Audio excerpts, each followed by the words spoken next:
Monsieur,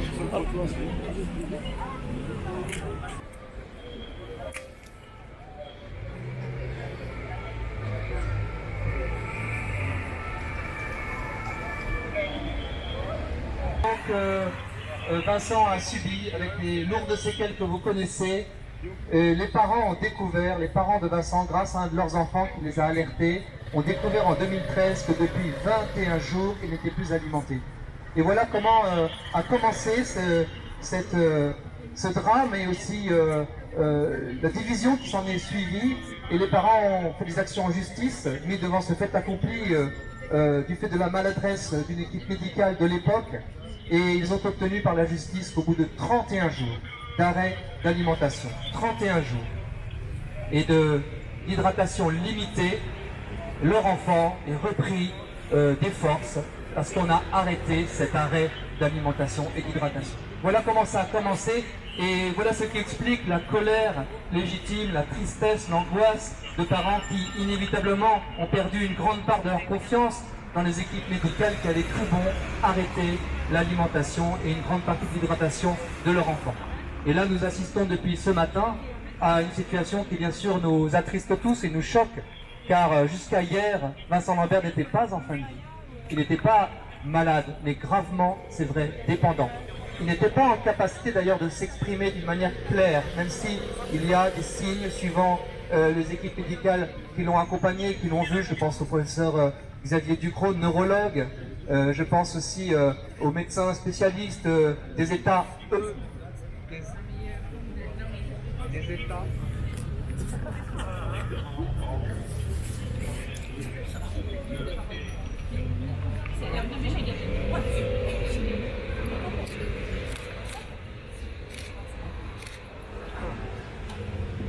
Les États EVC, EPR, EVC, EPR pour État végétatif, chronique et post-relationnel. Eh bien, il y a une quarantaine de praticiens qui ont dit que les portes de leurs établissements spécialisés étaient ouverts pour Vincent, qui leur proposait de l'héberger. Mais il y a, je crois qu'on peut le dire, une forme de notre société de syndrome de persévération. Je ne prétends pas d'ailleurs que je fasse exception. Quand nous sommes dans une erreur et que cette erreur dure, qu'elle est cautionnée par des décisions de justice multiples, jusqu'à un certain niveau, même si le comité des droits de l'homme de l'ONU a demandé qu'on maintienne les soins dus à Vincent Lambert, lorsque des médecins successivement dans une équipe se sont enferrés dans une erreur en prétendant que cette alimentation était disproportionnée, comment peuvent-ils sortir de cette erreur? Ça demande beaucoup de courage, de discernement. Et également beaucoup d'humilité. Je sais que quand on parle fort, on a l'air méchant. J'espère que je serai plus doux. Voilà, on peut comprendre à quel point c'est... C'est pas grave. Je ne sais pas si vous entendez loin. Le sentiment de persévération qui explique les choses et qui explique aussi, je crois qu'on en est tous témoins, le silence d'un certain nombre d'autorités. Et nous en sommes témoins. Nous avons eu des témoignages de personnes qui ont dit « Je ne suis pas d'accord, mais je ne peux pas le dire. Je n'ai pas le droit de le dire. Si je le dis, je risque de perdre mon poste, je risque d'en payer les conséquences. » Et c'est pourquoi je vous avoue vraiment, franchement, que pour ma part, j'aurais souhaité me taire sur cette situation. Quelle souffrance en effet que pour des familles que d'accompagner au long cours pendant des années des personnes qui ne sont plus en mesure de s'exprimer clairement. C'est très difficile et donc nous n'avons à jeter la pierre à personne. Mais si nous nous taisons, qu'est-ce qui va arriver si nous ne prenons pas la parole, si nous n'organisons pas, grâce à certains, aujourd'hui cette marche blanche? Eh bien, il y a quelques 1700 autres patients, personnes, gravement cérébraux lésés qui vivent en France. Quel message adressons-nous à eux-mêmes qui ne peuvent pas s'exprimer mais qui entendent parfois leurs proches? À leurs soignants qui se dévouent, j'en ai rencontré encore hier à Reims, mais j'en ai visité dans leurs établissements, qui se dévouent avec beaucoup d'amour pour leurs patients, indépendamment de leurs convictions philosophiques ou spirituelles. Le fait de vivre pendant des années aux côtés de personnes qui ont besoin de soins quotidiens crée des liens extrêmement forts. Et il y a effectivement, Geoffroy l'a dit, le mystère de la personne. Qui peut dire ce que ressent Vincent Lambert, ce qu'il ressentait hier et ce qu'il ressent à cet instant même où ses parents ont le droit de le visiter? Qui peut le dire? Personne. Aucun soignant. Et vous savez sans doute que les spécialistes qui ont étudié des situations très mystérieuses encore d'état neurovégétatif disent qu'on se trompe dans bien des cas dans le diagnostic, qu'on sous-évalue souvent la capacité de la personne de percevoir des choses et que, en sortie de ces situations, ce qui est absolument exceptionnel et on ne peut pas faire rêver là-dessus, les personnes fréquemment expriment qu'elles avaient trouvé des raisons de vivre. Aucun d'entre nous n'a envie d'être dans la situation de Vincent Lambert, ni de sa famille, ni de son épouse, ni bien sûr de ses parents. Mais si nous commençons à dire que Vincent n'a pas sa place dans notre société, si nous commençons à dire que sa vie ne vaut pas la peine de vivre, jusqu'où va-t-on s'arrêter? Et effectivement, ça a été dit, ça figure derrière moi, et j'en terminerai avec cela, la façon dont la société prend soin, et elle le fait aujourd'hui pour beaucoup de patients de manière magnifique et même héroïque, prend soin des plus fragiles d'entre les nôtres, ceux qui ne sont rien aux yeux de beaucoup. La façon dont on prend soin d'eux, c'est-à-dire on leur donne un toit, un vêtement avec de la pudeur, des soins de toilette, des soins d'hydratation et d'alimentation, la façon dont on le fait témoigne de notre degré d'humanité. Qu'est-ce que c'est que faire preuve d'humanité? C'est simplement, c'est pas aller sur la Lune, même si c'est magnifique, ce n'est pas résoudre des équations à mille inconnus, c'est simplement se pencher vers les plus fragiles pour en prendre soin et pour leur apporter ce qu'ils ne peuvent s'apporter à eux-mêmes. Voilà le signe d'une civilisation. Alors beaucoup peut-être l'ignorent, beaucoup n'ont pas forcément compris. Ils imaginent Vincent Lambert bardé de tuyaux. On parle encore, j'ai entendu ça à la télévision aujourd'hui, de machines. On parle d'électroencéphalogramme plat. Tout ça c'est faux. C'est une personne très très lourdement dépendante. Et donc nous venons ici témoigner devant le ministère de la Santé en faisant appel aux ministres qui ont la tutelle de ces situations difficiles et douloureuses. Nous voulons leur demander grâce pour Vincent, pour prendre soin de lui et qu'on ne déstabilise pas ces établissements où sont accompagnés comme lui des personnes assez nombreuses avec leurs proches. Voilà, sans rien nier de la souffrance de leurs proches et de l'héroïsme parfois de leurs soignants. Je vous remercie beaucoup et restons reliés pour pouvoir accompagner la famille de Vincent dans ces moments.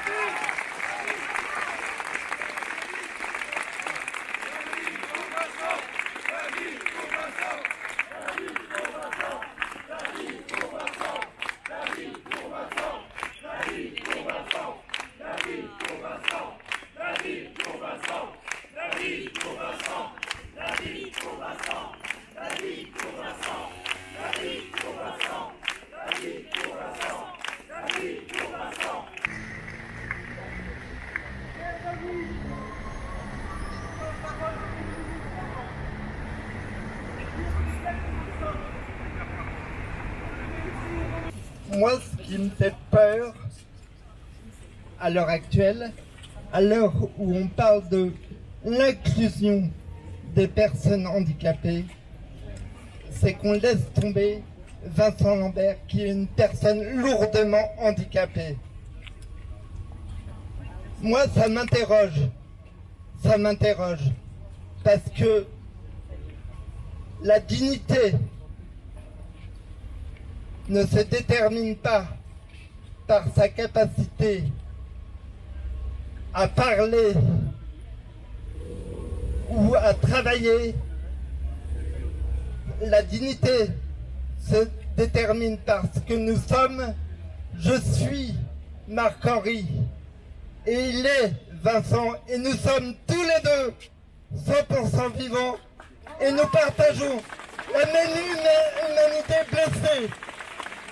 La personne handicapée fait partie de l'espèce humaine et a le droit à la vie. Et comme la personne handicapée fait partie de l'espèce humaine, elle a le droit de recevoir les soins nécessaires à sa pathologie. Moi, ce qui m'interroge vraiment aujourd'hui, c'est que moi qui suis simplement handicapé, je reçois depuis ma naissance tous les soins nécessaires à ma pathologie et que Vincent Lambert, en 2019, qui est lourdement handicapé, reçoit aucun soin.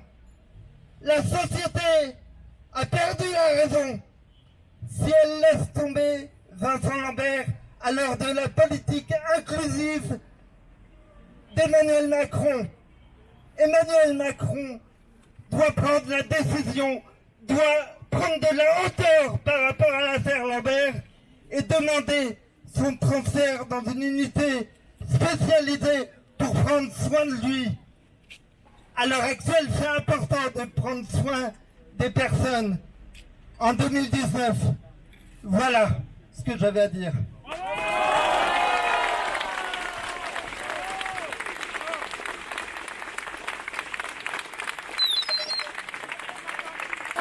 La vie pour Vincent! La vie pour Vincent! La vie pour Vincent! La vie pour Vincent! La vie pour Vincent! La vie pour Vincent! La vie pour Vincent! La vie pour Vincent! La vie pour Vincent! La vie pour Vincent! La vie pour Vincent! La vie pour Vincent! La vie pour Vincent! La vie pour Vincent! La vie pour Vincent! La vie pour Vincent! La vie pour Vincent! Bien, nous avons la joie d'accueillir les avocats de Vincent Lambert.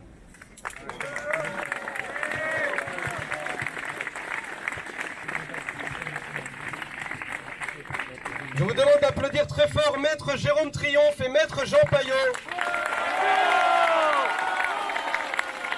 qui défendent depuis plus de 10 ans l'honneur de Vincent Lambert et qui arrivent tout droit de la Cour d'appel de Paris où ils ont plaidé un dernier recours pour sauver Vincent Lambert.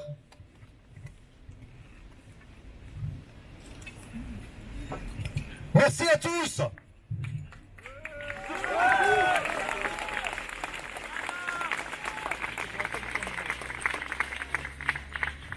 Merci à tous parce que si nous sommes là pour Vincent ce soir, c'est grâce à un immense élan de générosité, de solidarité, de ceux qui ne veulent pas admettre qu'on puisse traiter comme un infra-humain, comme un déchet, notre frère Vincent.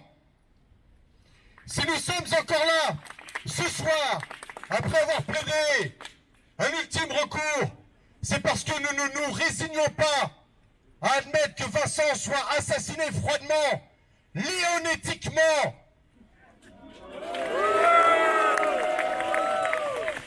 Si nous sommes ici ce soir, c'est que nous n'admettons pas que la France nous déshonore à la face de la communauté internationale.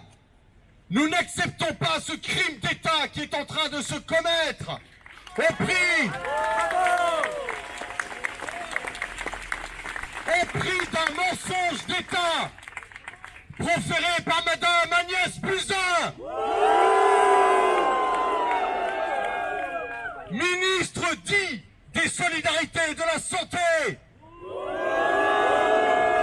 Nous n'acceptons pas le mensonge du président Emmanuel Macron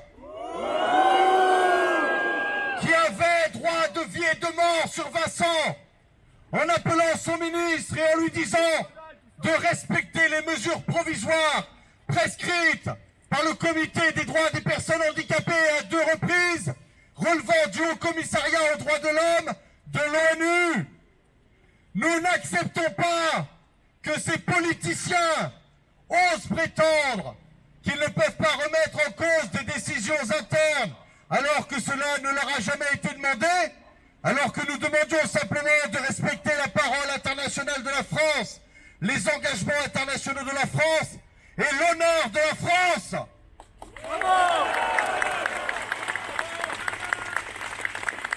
Nous n'acceptons pas qu'un médecin dénaturé, le docteur Vincent Sanchez, exécute les bases œuvres d'un crime d'État, d'un crime politique, parce que l'affaire de Vincent n'a jamais été un problème médical, n'a jamais été un problème judiciaire, ça a toujours été un problème politique. Nous n'acceptons pas qu'on puisse vouloir se débarrasser d'un homme au profit, au motif, qu'il est simplement handicapé et qu'il encombre la société.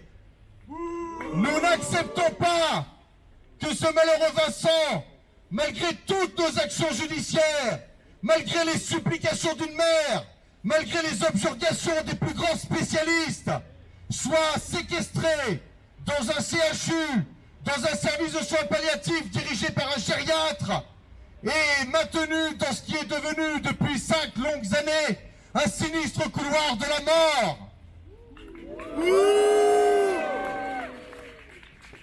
Nous n'acceptons pas l'inhumanité du docteur Vincent Sanchez, qui a annoncé ce matin à 8h43 à la famille, après l'avoir trompé, après lui avoir fait croire que les soins seraient arrêtés dans la semaine du 20 mai, leur avoir fait croire qu'ils avaient encore quelques jours et qu'il leur a annoncé ce matin que les soins avaient été arrêtés, que Vincent avait été sédaté, sans permettre à la famille de lui dire au revoir et sans même attendre que Anne, la petite sœur de Vincent, puisse venir l'embrasser une dernière fois quand il était réveillé.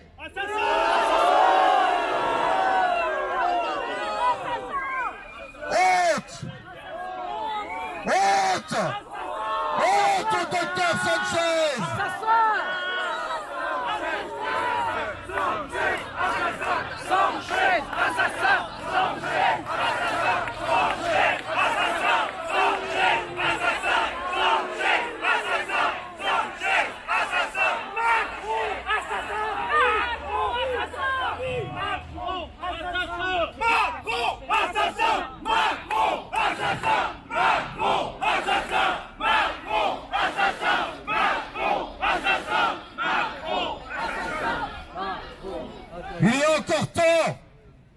Il est encore temps qu'une lueur vienne éclairer la conscience de ceux qui ont agi et de ceux qui n'ont pas agi. Il est encore temps d'arrêter cette folie. Il est encore temps de faire respecter la parole internationale de la France et les obligations qui sont les siennes. Mais aujourd'hui, nous ne nous résignons pas devant les pleurs d'une mère, devant les angoisses d'un père, d'une famille, et de tous ces patients cérébralisés qui attendent dans l'angoisse et qui se disent « à qui le tour ?» Aujourd'hui, nous ne nous résignons pas à voir les pleurs de Vincent. Quand Viviane et Pierre sont entrés dans la chambre de Vincent hier soir, quand Vincent les a vus, il venait d'apprendre probablement par son médecin qu'il allait mourir à partir de demain. Quand Vincent les a vus, il a pleuré. Il a pleuré ce légume branché à des machines qu'on nous présente mensongèrement au prix d'un mensonge qui perdurera et qui sera la honte de la France. La postérité retiendra ce crime d'État commis au prix de tous ces mensonges. Vincent a pleuré parce que Vincent n'est pas dénué de conscience, même minime, même par bribes. Celui qu'on nous a présenté mensongèrement comme un légume comprend ce qui se passe. Et il se bat encore avec nous.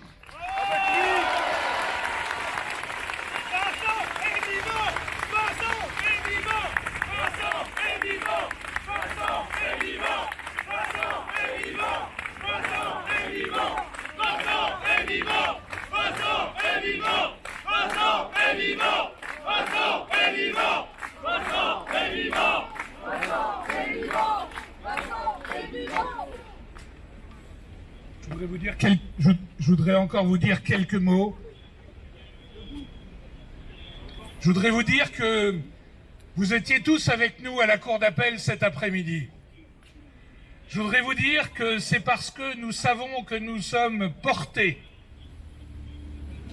que nous pouvons ainsi agir. Depuis 6 ans, il y a eu un certain nombre de grâces reçues, un certain nombre de petits miracles qui ont fait que Vincent est encore vivant. Nous nous sommes battus comme des lions, mais nous ne sommes pas que 2 avocats. Nous sommes vous tous, parce que nous savons que vous êtes avec nous et que vous participez à ce combat qui nous dépasse de beaucoup. Nous sommes aussi tous un peu Vincent. Nous avons tous nos fractures et nos fragilités. Nous avons tous nos handicaps. Et pourtant, nous sommes debout. Nous sommes vivants. Eh bien, Vincent doit pouvoir l'être aussi. Et s'il ne peut pas être debout, il fait néanmoins partie de la communauté des humains. Et nous le portons. Et nous l'accompagnons. Et c'est le sens de notre civilisation que de pouvoir accompagner les plus vulnérables, que de pouvoir accompagner les plus faibles. Nous ne pouvons pas vivre dans une société du maillon faible. Il n'y a pas de maillon faible parmi nous. Il y a la communauté des humains. Eh bien, c'est ce que Vincent vient nous dire ce soir. Il fait partie de notre communauté, il a toute sa place dans notre société et nous continuerons, quoi qu'il arrive, à le défendre. Parce qu'en le défendant, c'est vous aussi que nous défendons. Merci à vous tous.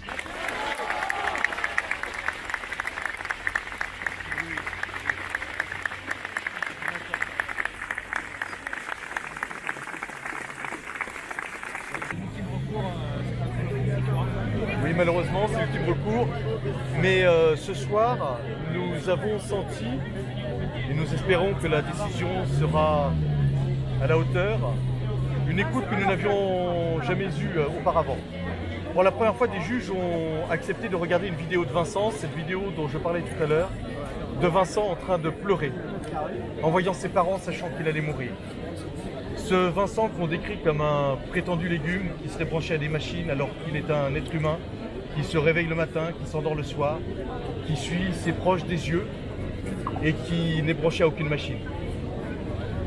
Nous attendons évidemment cette décision avec une grande anxiété parce qu'après cela, eh bien, il n'y aura plus de décision possible.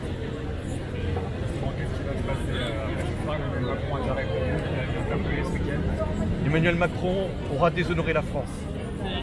Madame Buzyn aura déshonoré la France en prétendant qu'ils n'avaient aucun pouvoir d'intervenir auprès du CHU alors que c'est leur rôle, c'est leur mission, alors que c'est l'obligation d'un État membre eh bien, de faire respecter les mesures qui sont réclamées par l'ONU en application d'une convention qu'elle a librement ratifiée et à laquelle elle s'est librement engagée.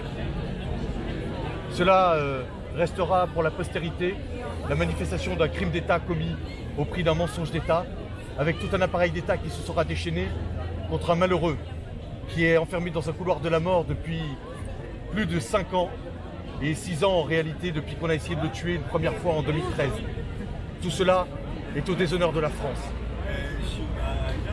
Il faut le dire avec gravité, si l'État français, à travers le gouvernement, a ainsi refusé d'appliquer ses propres obligations résultant de la Convention internationale, nous sommes allés chercher au tribunal, cet après-midi à la Cour d'appel de Paris, le rappel de cette obligation et la contrainte par l'État français de les appliquer. Nous avons l'espoir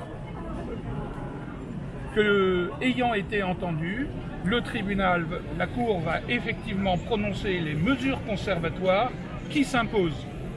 Pourquoi s'imposent-elles? Parce que le comité de l'ONU demande simplement un délai de 6 mois pour instruire le dossier de Vincent. 6 mois, c'est rien du tout. Et Vincent, pendant ce temps, il ne souffre pas. Il n'a aucune comorbidité. Il n'est pas malade. Il n'est pas en fin de vie. Et le gouvernement français le confirme par son silence sur ce point. Par conséquent, il n'y a aucune raison de ne pas attendre ces 6 mois réclamés par l'ONU. Il n'y a aucune raison. Et c'est là le mensonge. Le mensonge, c'est de faire croire qu'on ne peut pas faire autrement. Eh bien si, on peut faire autrement. Et j'espère que ce soir, les juges nous diront ce que les politiques n'ont pas été capables de dire et de faire.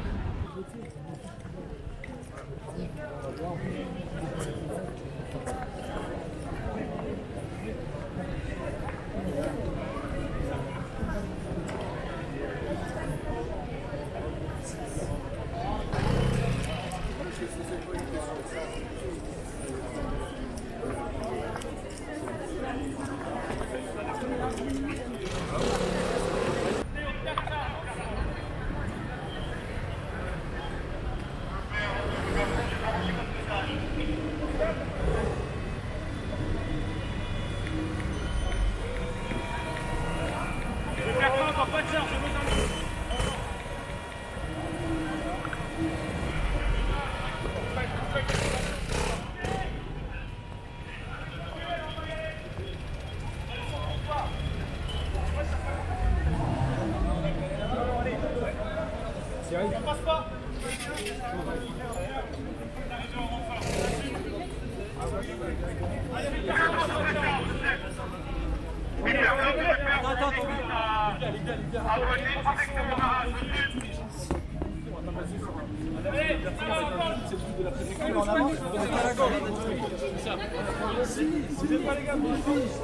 les touche pas, on avance, on avance, on avance. La 2, Voilà là. sur la gauche. Quand vous allez là-bas. Allez, on avance.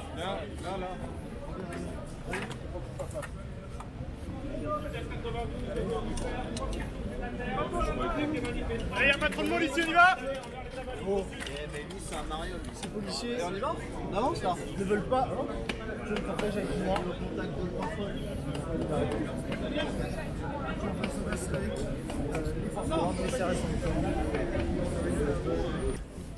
C'est bien passé jusque-là. Oui, oui, très bien. Bah, avançons. C'est bon? Merci à vous.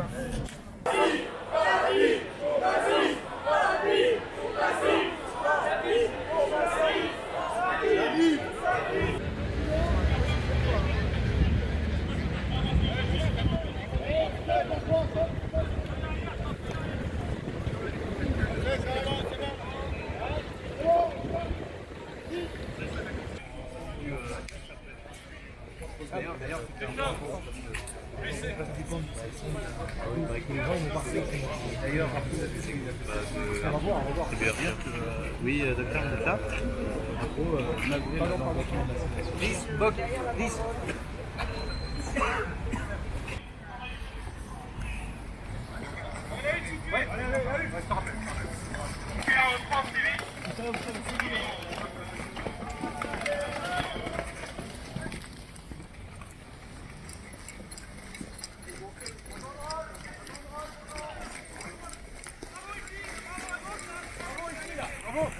Fermez-la. Voilà. Ça va? Ça va? Eh les gars, il y a un trou là. Eh, il y a un trou là.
David, le frère de Vincent, me charge de vous dire, Jérôme, dis à toute cette foule pour Vincent qu'ils sont formidables et que nous les remercions.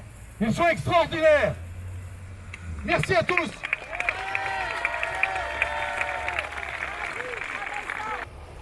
Si la décision est bonne, nous pourrons tous laisser éclater notre joie.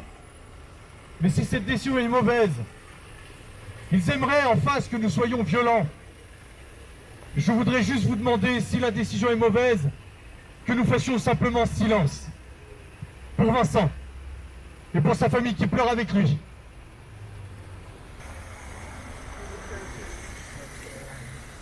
Avoué ou un prochain avoué du côté de la Constitution, qui a lancé la procédure, va recevoir la décision. Il était parfois demandé aux personnes présentes de se positionner. de choisir pour la personne la vie. Nous répondons que nous voulons pour Vincent Lambert la vie, l'amour qu'il...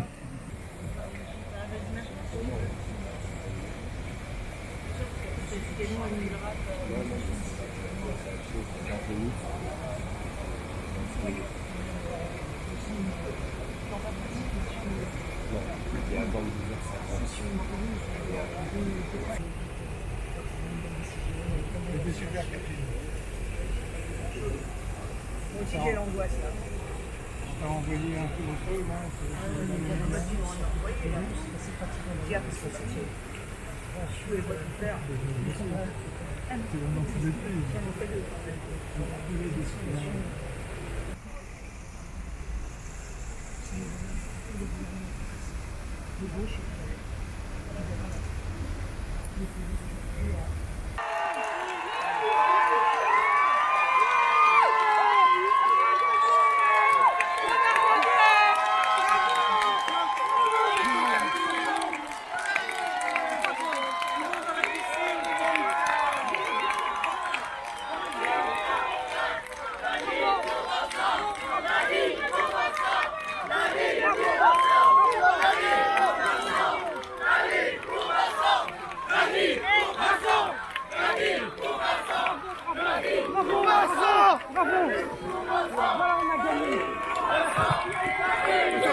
Mes amis, Vincent doit vivre.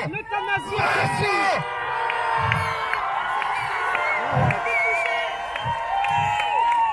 Vincent doit vivre.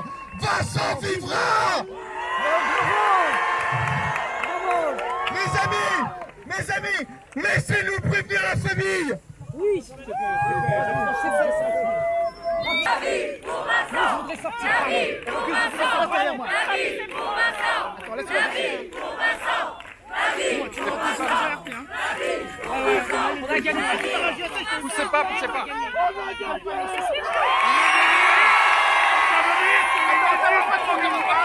Vont pouvoir s'appliquer.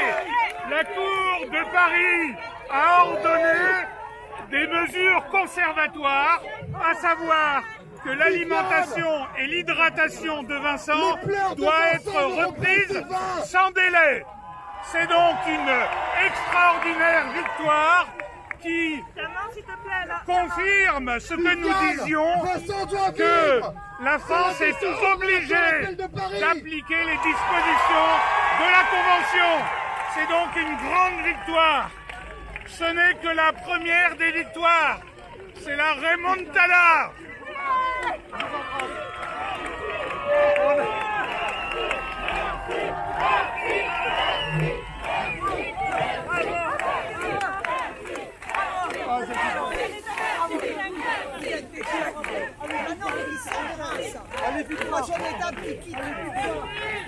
Enfin, c'était un peu bizarre, c'est l'histoire avant l'interruption.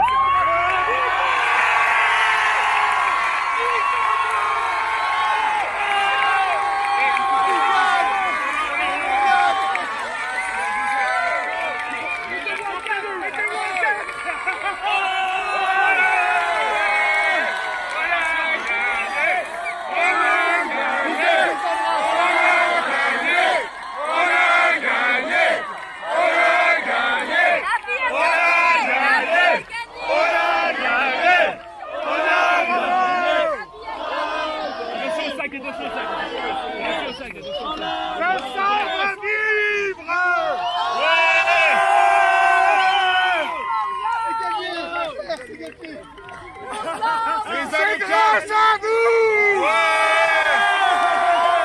Les avocats de la fontaine. Allez, merci. Oula. Bravo. Merci. Maître, votre réaction à chaud, maître, s'il vous plaît. Aujourd'hui, je suis un avocat heureux. Je suis un avocat heureux. Que va-t-il se passer maintenant, maître, pour Vincent Lambert? Vincent va être réhydraté dès ce soir. Je suis un avocat heureux. Mais c'est la poursuite d'un combat judiciaire, non? Le combat pour Vincent ne fait que commencer. Merci.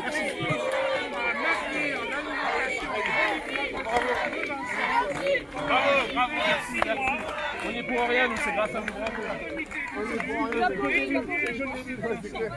Allez, dans l'eau! Dans l'eau, les avocats, dans l'eau!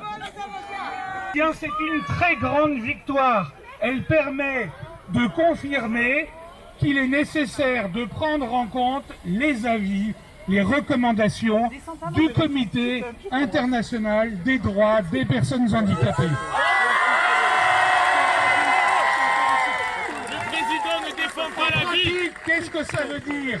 Ça veut dire que dès maintenant, sans délai, dès maintenant, l'alimentation et l'hydratation de Vincent doivent être repris. Et que sa sédation doit être interrompue. Je vais vous lire le dispositif de cette merveilleuse décision. La Cour d'appel de Paris ordonne à l'État français, pris en la personne de l'agent judiciaire de l'État, de prendre toute mesure afin de faire respecter les mesures provisoires demandées par le Comité international des droits des personnes handicapées le 3 mai 2019, tendant au maintien de l'alimentation et l'hydratation de M. Vincent Lambert.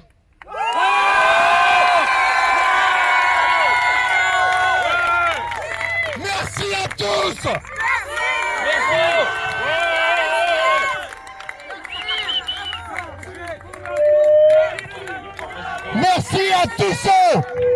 Merci à tous ceux qui nous ont soutenus. Vous d'abord, qui avez tout laissé pour aujourd'hui venir manifester. Nos médecins merveilleux. Nos équipes d'avocats. La Fondation Jérôme Lejeune.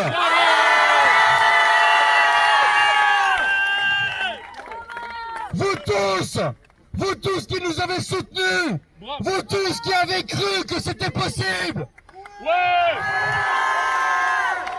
Cette décision in extremis nous apprend une chose, c'est qu'il ne faut jamais abandonner, il ne faut jamais rien lâcher. On ne lâche rien, jamais, jamais, jamais. Merci.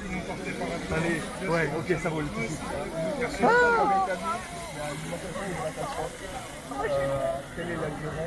Ça a été arrêté pendant une journée, c'est rien, il n'y a pas de problème. Merci et bravo pour votre frère. On vous doit tellement. Bravo. Vous pouvez pleurer, vous pouvez pleurer. C'est pas grave. Et après, il faut le remettre, c'est bon. On verra ce soir. On verra ce qu'il en est. Antoine, je sais pas si c'est en général pas très long. J'ai plus rien, mais c'est pas très long parce que c'est non. Maître voit une joie indicible, non feinte. C'est fréquent dans la vie d'un avocat de vivre cela ou pas? Ça se vit une seule fois dans la vie. Une seule fois. Une seule fois dans une carrière, vous en êtes certain? Une seule fois. On vit ça une seule fois dans une vie. Vous avez eu, maître, les réactions de la famille de Vincent Lambert au téléphone? Quelle est-elle cette réaction? C'était l'incrédulité et l'explosion de joie. Merci. 10 ans. Merci. Que vous ont-ils dit? Vous avez eu la maman, le papa? Ils pleurent, il n'y a rien à dire, on pleure dans ces cas-là. Allez. Merci beaucoup, maître. Merci.